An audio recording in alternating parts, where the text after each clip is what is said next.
Here, look at my physics professors. And now, look at me, some random Chinese female kid. So I don't think anyone likes talking about this topic, but I've noticed for quite some time that something doesn't quite sit with me when I'm in our physics building. I thought this might have been because I like the folks in my office in the material science building better, but after thinking about it, that just simply could not be the case. I really enjoyed my undergraduate years with the physics department. I loved most of the classes I took with them, and I really enjoyed talking with most of these guys.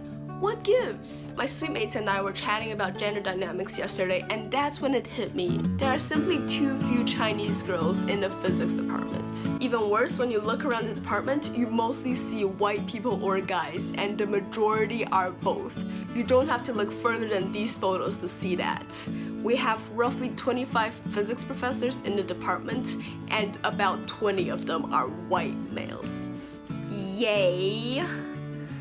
And the student population isn't that much better either. Okay, before we move any further though, I have to clarify something. I've had classes with roughly half of them, and I did enjoy most of the classes I took. I genuinely like these guys, and I want the best for them. I love the department. But you don't feel like you belong there. Go away, I belong fine. Or at least I used to. I guess I am an alum now. I honestly don't know how I feel about this. On the one hand, I know they like me and they seem very welcoming when they are free and don't look down at me at all because of my background. But on the other hand, there's a lot of Chinese girls in the material science department, and sometimes I just want familiarity.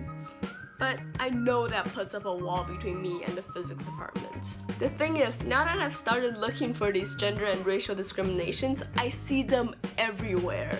I wish I could unsee them. I don't have to look any further than my universities. All my undergraduate professors were either white or male, and I think about 3/4 of them were both. Yeah, in Cleveland, where most of the population you'd notice are not white.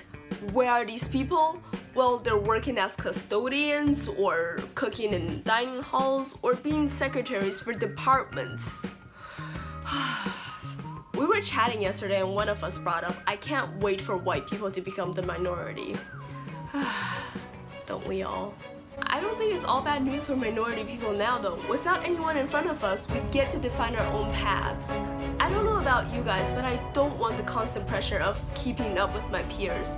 I do what I want. Sure, it can be a tough realization at times, but I think it's also an awakening call.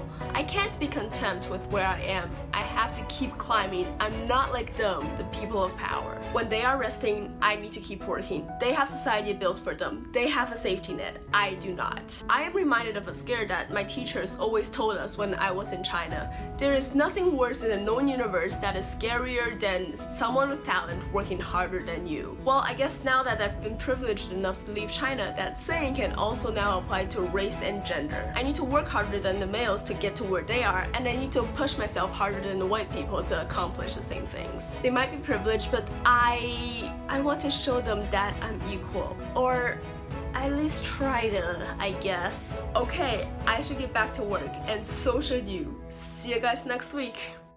On the one hand, I know they like me and they seem mostly welcoming when they are not free. There's a lot of Chinese girls in the material science department, and sometimes I just want familiarity.